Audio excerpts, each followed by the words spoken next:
Hello friends, welcome back to my channel. मैं हूं साजिदा नफीस और आप देख रहे हैं गॉड इज़ ग्रेट चैनल। खुदावंद के ज़िंदा जलाली और बाबरकत नाम में आपको मेरा दिली सलाम। मेरा ईमान है कि खुदावंद के फजल व करम से आप खैरियत से होंगे। सो आज की वीडियो में हम सीखेंगे कि मौत के हवाले से कलाम मुक़द्दस में हमें क्या दर्स मिलता है और हमें किन चीज़ों को हमेशा अपने मद्देनज़र में रखना चाहिए। सो वीडियो का एंड तक ज़रूर देखिएगा और अगर आपको मेरी वीडियो अच्छी लगे तो लाइक और सब्सक्राइब ज़रूर कीजिएगा। चलकर शुरू करते हैं अपनी वीडियो को और सीखते हैं कि मौत के हवाले से कलाम मुक़द्दस में हमें क्या दर्स मिलता है। बाप और बेटे और रूहुल कुद्दस के नाम में आमीन। मुक़द्दस यूहन्ना की इंजील उसका 11 बाब उसकी 25 से 26 आयत तक। यीशु ने उनसे कहा, क़यामत और ज़िंदगी तो मैं हूँ।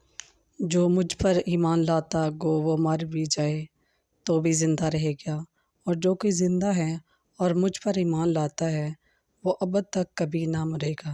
बस पाक कलाम के पढ़े और सुने जाने पर खुदावंद की ख़ास बरकत हो, खुदावंद का शुक्र हो। मेरे अज़ीज़ों, हमें भी ज़रूरत है कि हम खुदावंद पर पुख्ता ईमान रखें और जो भी खुदावंद ने हमें अता कर रखा है उसका बहुत ज़्यादा शुक्र अदा करें और हमेशा आने वाली ज़िंदगी को खुदावंद पर छोड़ देना चाहिए। अपने सब प्लान्स, अपनी सारी सोचें, फ़िक्रें खुदावंद पर छोड़ देनी चाहिए, क्योंकि हमारी ज़िंदगी में सिर्फ़ और सिर्फ खुदावंद की मर्ज़ी ही पूरी होनी है। तो जब खुदावंद की मर्ज़ी ही पूरी होनी है तो हमें तमाम चीज़ें खुदावंद पर ही छोड़ देनी चाहिए। खुदावंद हमारे लिए जो भी करता है वो बहुत ही बेहतर करता है।